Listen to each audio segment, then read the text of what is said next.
To our evening broadcast. This is Thuso Khumalo coming to you live from Johannesburg in Soweto. You can see the night has fallen.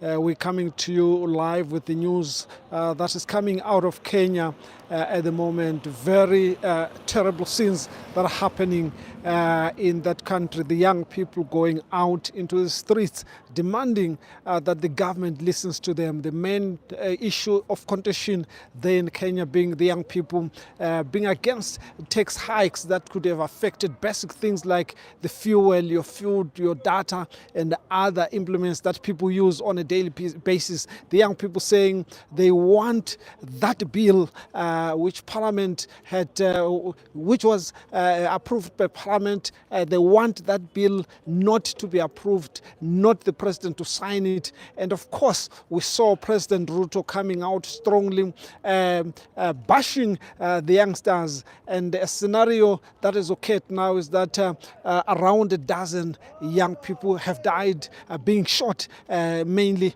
by the police, and the soldiers fooled them.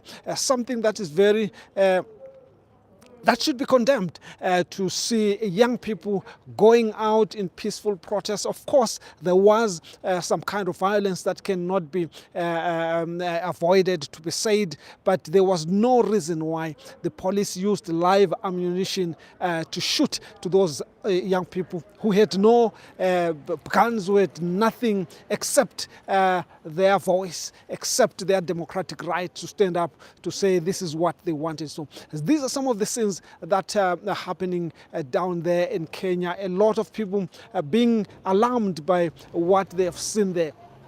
Young people, bodies lying on the streets because the young people demanded that they be respected as citizens. It is high time, a lot of people saying it is high time the governments realize that when they are put into power, it is the people's power, it is the people's mandate, it is the people's right to tell them what to do, not the opposite side.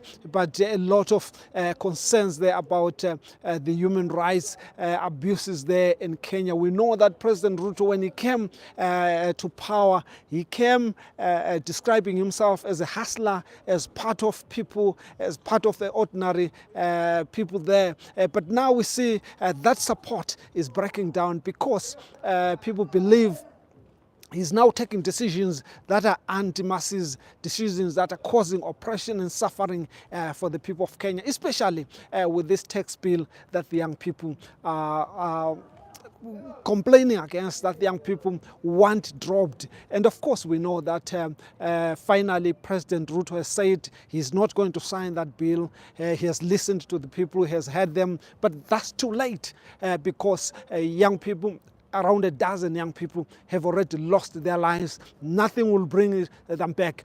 But the government was in the first place supposed to listen to these youngsters. And a lot of people, of course, on social media saying the youngsters of Kenya have shown other youngsters across Africa that they have power in their hands. They should determine what happens to their future. They should not let the government or those in power determine things that are oppressing them, things that will cause social suffering in terms of price hikes, lack of food, hospitals, and all the other needs that people need. The youngsters of Kenya getting so much praise there. And somebody was likening them to the youngsters of South Africa in 1976 who went out and marched against the use of Afrikaans in schools, demanding that they be taught in their own language.